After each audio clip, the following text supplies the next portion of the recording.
Hello, my dear students. My name is Shakti, and I am an English lecturer since last 20 years.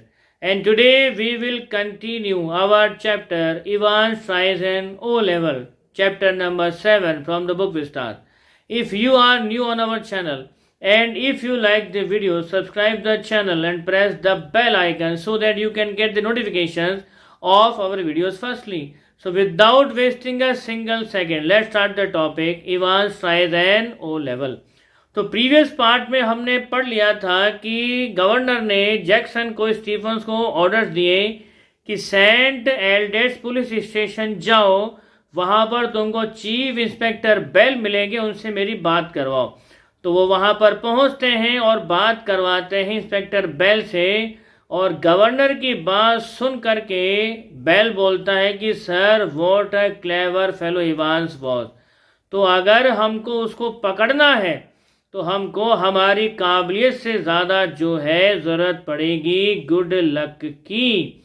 तो आगे express करता है अपनी thought को governor की, इतनी शानदार तरीके से प्लान तो उसने बनाया था, लेकिन एक गलती वो कर गया इवांस, और वो ये था कि पीछे वो अपना पेपर छोड़ के चला गया जिस पेपर में डिटेल्ड प्लान था एस्केप का। वैसे भी हम सभी कभी ना कभी कोई ना कोई गलती करते ही हैं। जब हम ज़्यादा होशियारी झाड़ते हैं तो हम गलती करते ज़रूर हैं। कि वो बहुत होशियार था इवांस, लेकिन एक गलती कर गया, पीछे वो पेपर छोड़ गया और उस पेपर के अंदर सारा का सारा एस्केप प्लान था। तो गवर्नर बोलता है कि कोई बात नहीं, वो भाग तो गया है लेकिन बड़ी जल्दी वापस इवांस इस जेल की चार दीवारी की हवा खा रहा होगा। तभी जो है सुपरिटेंडेंट कार्टर इन्फॉर्म करता है कि मैक्लेरी ने जो है देखा इवांस को एसफील्ड रोड की तरफ जाते हुए, और उन्होंने उसका पीछा भी किया, लेकिन वो इतना चालाक था कि उनको जो है चकमा दे करके वो कहीं गायब हो गया, और वो गायब हुआ हेडिंगटन राउंड अबाउट के आसपास में। तो ये सुनकर गवर्नर बोलता है कि वो वहाँ से कहाँ जाएगा, मुझे पता है, वो वहाँ से न्यू ब्यूरी ही जाएगा।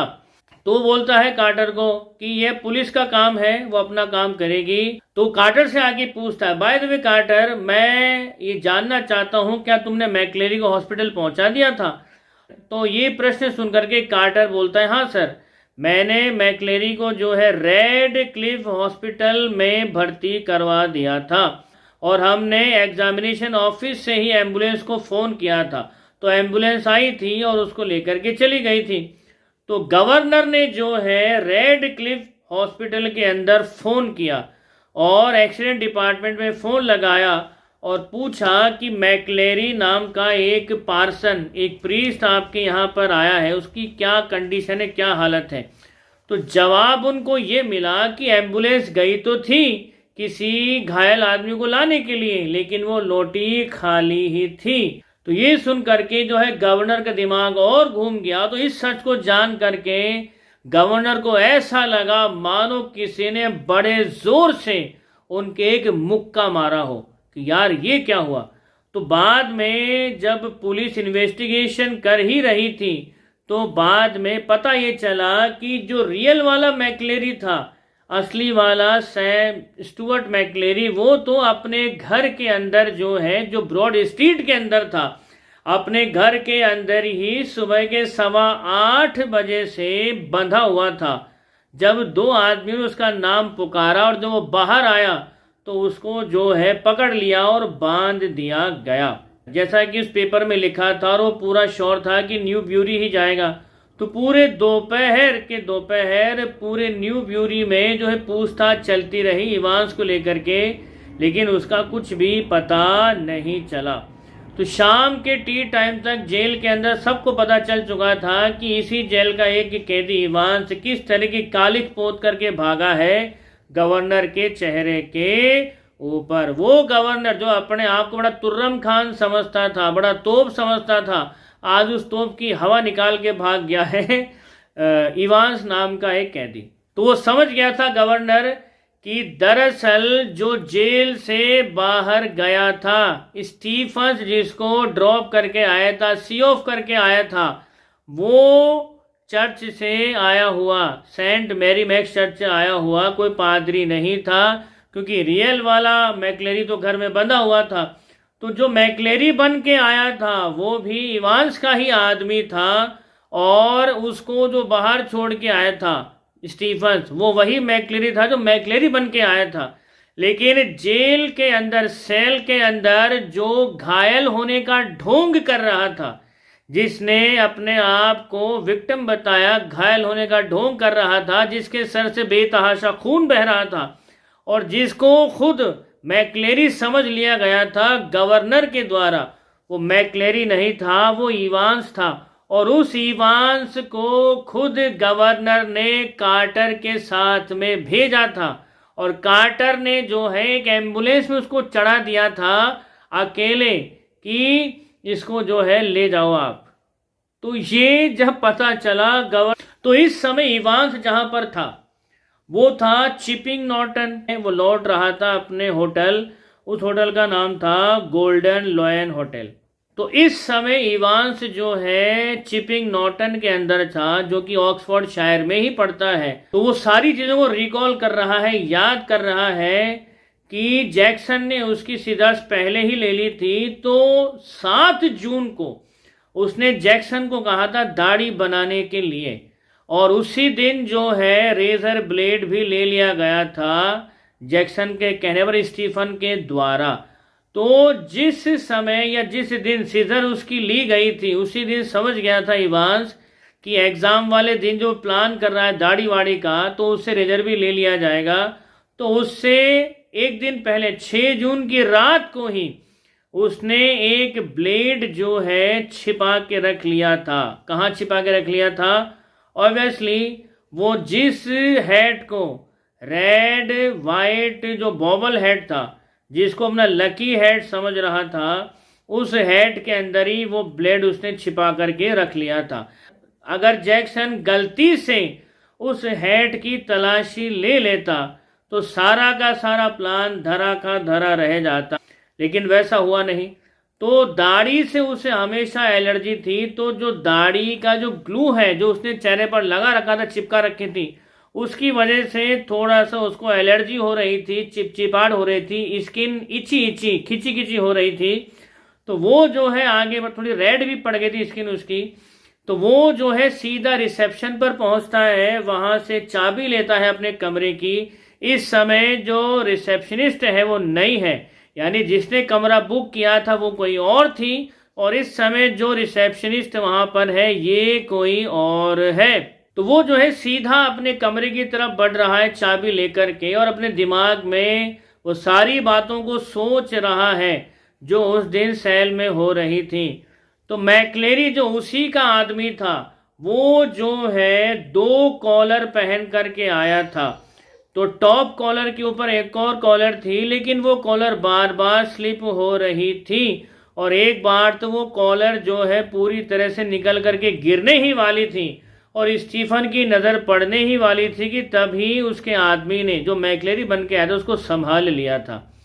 तो वो जानता था कि स्टीफन उस पीप होल से जो है रेगुलर वॉच रखे हुए हैं, तो उसके वॉच रखने के टाइम के बीच में ही उनको अपना सारा का सारा प्लान एग्जीक्यूट करना था, और उन्होंने बहुत ही स्मूथली और ब्यूटीफुली उस प्लान को एग्जीक्यूट भी किया। तो ये जो पेपर के अंदर जो लिखवाया था उस मैक्लेरी ने सो कॉल्ड, तो ये एक ऑर्डिनेंस सर्वे था ऑक्सफोर्ड शायर का। तो ऑक्सफोर्ड शायर के जो मैप है, उस मैप के अंदर एक ऑर्डिनेंस सर्वे है, एक तरह का, मान लीजिए ये एक तरह का पिन कोड था। तो जो लिखवाया गया था ऑर्डिनेंस कोड, उस ऑर्डिनेंस कोड से ही पता चला था इवांस को। तो उस ऑर्डिनेंस सर्वे से ही पता चला था इवांस को कि ऑक्सफोर्ड शायर के उस मैप में कौन सी जगह के कौन से गोल्डन होटल में उसको जाना है।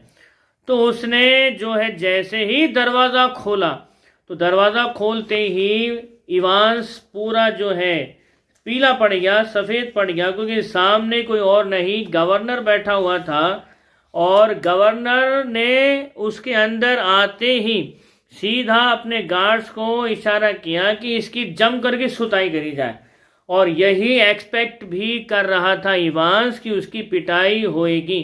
तो उसको बेतहाशा मारा गया गार्ड्स के द्वारा, और थोड़ी देर के लिए कमरे में सन्नाटा होता है। फिर उसके बाद में गवर्नर खुद ही पूछता है, तूने किया तो साले किया कैसे ये है? तूने किया तो किया कैसे, और तेरे को क्या लगा हम तेरे को पकड़ नहीं पाएंगे? थोड़ी बहुत अकल दिमाग हम में भी है, तो हम तेरे तक पहुंच ही गए। क्या था उसमें? नाइस नेम था, गोल्डन लोएन होटल का, जम गोल्डन लोवेन। तो ये गोल्डन लोएन होटल था, मैं जानता हूँ, लेकिन इतने सारे गोल्डन लोएन होटल हैं ऑक्सफोर्डशायर में कि हमें पता कैसे चला? तो याद है वो तुम्हारे सो कॉल्ड आदमी ने जो मैक्लेरी बन के आया था, उसने इंडेक्स नंबर 313 और सेंटर कोड 271 लिखवाया था। तो हमने मैप के अंदर ordnance survey map for Oxfordshire, जब इसमें हमने देखा तो पाया कि ये तो जो है चिपिंग नॉर्टन का कोड है। तो हम यहीं के गोल्डन लोएन होटल में पहुंच गए, और हमको पता था कि तू यहीं मिलेगा। लेकिन एक बात तो मैं 100% कह सकता हूँ इवांस, कि जर्मन तेरे को 1% भी नहीं आती। ये जेल से भागने का सारा तेरा ड्रामा ही था ना। तो ये सुन करके इवांस बोलता है, बोले सर मेरा तो क्या था, सब आप ही की कृपा थी, आप ही की कृपा और आप ही की दया से मैं जेल से भाग सका, वरना भला मेरी तो हैसियत तो औकात क्या है, आप अगर साथ नहीं देते तो कैसे होता? बोले गधे मैंने तेरा साथ कब दिया? तो इवांस एक्सप्लेन करता है, अच्छा एक बात बताइए, सितंबर से मेरी जर्मन की ओ लेवल की क्लासेस लग रही थी। बोले हाँ। टीचर है पास ही के टेक्निकल कॉलेज से भी आता था। बोले हाँ। तो आपने कभी ये जानने की कोशिश भी करी कि जो टीचर मुझे पढ़ाने आ रहा है क्या वो सच में एक टीचर ही है? आपके लिए पता करना कौन सा मुश्किल था? आपने पता किया तो आपकी कृपा हुई नहीं हुई? तो ये सुन करके गवर्नर बिल्कुल सफ़ेद पड़ गया। बोले यार ये तो मुझसे गलती हो गई। बोले यही नहीं, आपने बहुत कृपा करी सर मेरे ऊपर। बोले और कहाँ कृपा करी, मैंने बताना भाई। तो आगे अपनी बात को आगे बढ़ाते हुए कहता है, चल ठीक है, जो टीचर आ रहा था उसको तो मेरी जो है एक कमी रह गई कि मैंने पता नहीं किया, लेकिन तेरे सर से लगातार खून बह रहा था, तेरे सर से लगातार खून बह रहा था, और खून असली था। तो अगर असली खून था लेकिन तेरे लगी भी नहीं थी, तो ये खून का अरेंजमेंट कहाँ से कैसे किया, समझ में नहीं आया। तो इसका जवाब फिर देता है, सर आप ही की कृपा है, आप ही के लोगों की कृपा है। बोले जैक्सन ने जिस रबर ट्यूब को अलाउ किया था, जिसको उस मेरे आदमी मैक्लेरी ने, जो प्रिटेंड करा था मैक्लेरी है, उसने कहा था कि उसे पाइल्स हैं, तो उसने तो कहा था पाइल्स है, लेकिन क्या आपके आदमी जैक्सन ने थोरली चेक किया कि सच में उसके हैं ही? उसने कहा और उसने मान लिया, तो गलती किसकी इसमें? तो मेरे जेल से भागने में सबसे बड़ा हाथ तो गवर्नर साहब आपका ही है। आपने पग पग पर मेरी मुश्किलों को आसान किया है। तो जैक्सन की कृपा रही उस दिन, और जैक्सन ने जो है अलाउ कर दिया रबर ट्यूब के साथ में। तो रबर ट्यूब में जो है खून था, और वो था सुअर का खून, और इस खून को अरेंज किया गया था किडलिंगटन। तो इस खून को अरेंज किया गया था किडलिंगटन स्लॉटर हाउस से। तो गवर्नर बोलता है वो तो ठीक है वहाँ से आया था, लेकिन खून का थक्का नहीं जमा, कारण क्या रहा? तो बोलता है, बोले सर जितना वेट उस खून का था, यानी उस रबर ट्यूब में जितना खून था, उसकी टोटल वॉल्यूम का 3.8% हमने ट्राई सोडियम साइट्रेट मिलाया था इसके अंदर, जिसकी वजह से खून का थक्का नहीं जमा। तो ये सुन करके जो है माथा पकड़ लिया उसने। बोले यार कमाल है भाई, सैल्यूट है तेरे को, मेरे पास शब्द नहीं है कि तूने बिना बाहरी मदद के, बिना किसी से मिले इतना परफेक्ट प्लान बनाया, तो बनाया कैसे? तो ये सुनकर के इवान से जवाब देता है, सर मेरे काफ़ी दोस्त हैं और बहुत सारे रिसोर्सेज हैं, तो आप ये तो भूल जाइए कि मैं बाहर की दुनिया से कट ऑफ था। बाहर की दुनिया की हर चीज़ मेरे पास में पहुंच रही थी दोबारा से, जो जर्मन टीचर मुझे पढ़ाने आ रहा था वो जर्मन टीचर नहीं था, हमारा ही दोस्त था। और आपकी नाक के नीचे सितंबर से हम लोग डिटेल्ड प्लानिंग कर रहे थे यहाँ से भागने की, और आपको भी कभी इसका पता नहीं चला। कभी आपने सोचा नहीं क्या कि पूरी जेल के अंदर जर्मन भाषा किसी को नहीं आती? या कभी आपने जानने की कोशिश करी मुझे भी जर्मन आती है नहीं आती? तो आप ही की तो कृपा रही सर। आपकी कृपा नहीं होती तो ना तो क्लासेस स्टार्ट होती और ना ही मेरा ये प्लान एग्जीक्यूट होता। तो गवर्नर बोलता है बेटा अब तो तेरा सारा खेल खत्म हो गया है, अब पूरी जिंदगी जेल के अंदर बिताना। तो इवांस बोलता है लेट्स सी, आपकी जेल की दीवारें मुझे रोक भी पाती नहीं रोक पाती। बोले अब तो भूल जा बेटा, जो तूने करना था कर लिया, अब देख तेरी क्या सेवा की जाती है जेल के अंदर। तो जो ऑफिसर आए थे गवर्नर के साथ में, वो उसे लेकर के जा रहे होते हैं। तो रिसेप्शन के आगे से जब गुजरता है, रिसेप्शन के आगे से जब गुजरता है इवान, तो जो नई रिसेप्शनिस्ट थी उसको देख करके आंख मारता है। तो पलट करके रिसेप्शनिस्ट ने भी आंख मारी इवांस को। और उसके बाद जो जेल से गाड़ी आई थी, प्रिजन वैन, ध्यान दीजिएगा, जेल से जो प्रिजन वैन आई थी उसके अंदर 2 ऑफिसर्स थे। तो एक ऑफिसर निकल करके बाहर आता, और कमाल की बात यह है कि वो पूरे समय जो है एकदम साइलेंट रहा, एक शब्द नहीं बोला। वो सीधा इवांस के हाथों में हथकड़ी लगाता है, उसको वैन में बिठाता है और उसको लेकर के रवाना हो जाते हैं। अब गाड़ी तो रवाना हो गई, लेकिन जैसे ही गाड़ी रवाना होती है वो ऑफिसर उठता है और इवांस की हथकड़ी खोल देता है। और हथकड़ी खोलने के बाद में इवांस बोलता है गाड़ी को तुरंत ही जो है न्यू ब्यूरी की तरफ ले लो। तो ये सुन करके उसके साथी जो वैन में उस समय होते बोलते न्यू ब्यूरी। बोले यार न्यू ब्यूरी का तो पता है इन लोगों को, हमको वहाँ ढूंढ लेंगे। तो इवांस बोलता है अब नहीं ढूंढेंगे, इतना तो उनको पता चल गया है कि वो पेपर मैंने ही जानबूझ करके छोड़ा था और अब वो न्यू ब्यूरी में कभी नहीं आएंगे। तो फटाफट आप यहाँ से निकलो और हमको जो है इस गवर्नर से और इसकी पुलिस की पहुँच से दूर होना है। तो सीधा का सीधा बढ़ जाते हैं न्यू ब्यूरी की तरफ। तो सीन ये था उसके बाद में इवांस कभी किसी की पकड़ में ही नहीं आया। तो जो फोन कॉल उस दिन आए थे, ध्यान दीजिएगा, जो 2 फोन कॉल उस दिन एग्जाम वाले दिन आए थे 7 जून मंडे के दिन, उसमें एक फोन तो था एजुकेशन डिपार्टमेंट के सेक्रेटरी के असिस्टेंट का, और दूसरा फोन जो है आया था, वो फोन कॉल आया था, दूसरा जो फोन कॉल आया था वो था मजिस्ट्रेट के यहाँ से, और उसने आर्मर वैन मंगवाई थी। हालांकि जो है दिमाग में थोड़ा खटका तो हुआ था हमारे गवर्नर को कि यार सच में उसने ही मंगवाई है क्या, लेकिन उसने कभी पूछताछ नहीं करी। सेम डे की घटनाएं हैं। तो उस आर्मर वैन के अंदर जो आदमी जेल से गए थे ऑफिसर्स, वो ऑफिसर कहाँ चले गए? तो गाड़ी तो जेल की ही थी, लेकिन क्या मजिस्ट्रेट नहीं भेजी थी क्या गाड़ी? और अगर मजिस्ट्रेट ने नहीं भेजी थी तो भला किसने भेजी थी? और क्या सच में इवांस एक सीधा साधा अपराधी था क्या? अगर सीधा साधा अपराधी अगर था तो भला उसके पास इतने रिसोर्सेज आए कहाँ से? उसके आदमी एजुकेशन डिपार्टमेंट भी थे, उसकी पहुंच मजिस्ट्रेट तक भी थी, उसकी पहुंच हर जगह पर थी। टेक्निकल कॉलेज में जो आ रहा था टीचर, वो उसकी जगह पर उसका आदमी आ रहा है सितंबर से। तो इवांस दिखता है एक कॉमनर अपराधी, लेकिन सच कहूं या सच में इस चैप्टर को डीपली हम समझें तो पता ये चलता है कि इवांस एक ऐसा मास्टरमाइंड था जो क्राइम करने के बाद पीछे अपने निशान छोड़ता नहीं था, जिसकी वजह से उसका वो वाला क्रिमिनल रिकॉर्ड कभी बन नहीं पाया जो बनना चाहिए था।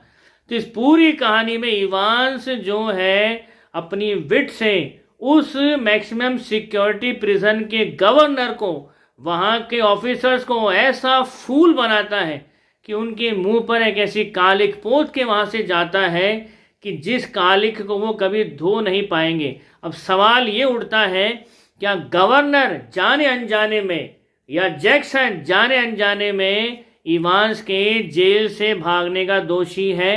तो जवाब है हाँ। गवर्नर दोषी है कि जब जर्मन टीचर उसको पढ़ाने आ रहा था उसने कभी पता करने की कोशिश नहीं करी कि ये जर्मन टीचर ही है क्या और टेक्निकल कॉलेज से ही आ रहा है क्या। जब जेल में सुबह फोन आया एजुकेशन डिपार्टमेंट के सेक्रेटरी के असिस्टेंट का करेक्शन के लिए, तो भी उसका माथा ठनका तो था, लेकिन उसने पता करने की कोशिश नहीं करी कि दरअसल ये वहीं से फोन है क्या। दूसरा, उसने गलती ये करी कि जो मजिस्ट्रेट का फोन आया कि एक प्रिजन वैन भेज दो कपल ऑफ ऑफिसर्स के साथ में, तो उसने ये भी पता करने की कोशिश नहीं करी कि आज तक तो कोई प्रिजन वैन मांगी नहीं गई, तो भला आज क्यों मांगी गई है। तो वो चाहता तो 2 मिनट में पता कर लेता, रिसोर्सेज उसके पास में काफ़ी ज़बरदस्त थे, लेकिन यहाँ पर भी गवर्नर की जो लीनियंसी उसको भारी पड़ गई। अच्छा, इसके साथ साथ जेल के अंदर ही इवांस के रिसोर्सेज थे, तभी तो पेपर खत्म होने के ठीक पहले सो कॉल्ड गवर्नर के ऑफिस से फोन आता है जैक्सन के लिए कि उससे बातचीत करना चाहते हैं, तभी तो जैक्सन वहां से हटा। तो जैक्सन के हटने के बाद ही तो सारी घटनाएं पॉसिबल हो सकी। और जैक्सन की गलती यहां पर यह है कि वो शुरू से जानता था कि इवांस जो है एग्जाम देने के मूड में नहीं, ये तो कोई स्केप प्लान है 100%।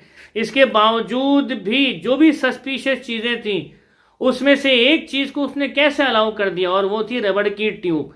तो यहाँ पर कहीं ना कहीं जाने अनजाने में इवांस ने जो है उनकी उस मेंटेलिटी का फ़ायदा उठाया। वो मेंटेलिटी जो हर एक ह्यूमन में होती है, कोई ना कोई सॉफ्ट कॉर्नर या कोई थॉट या कोई ऐसी भावना या कोई ऐसा इमोशन, और उस इमोशन के साथ बखूबी खेला इवांस और उसका इस्तेमाल करके जेल से भागने में कामयाब रहा।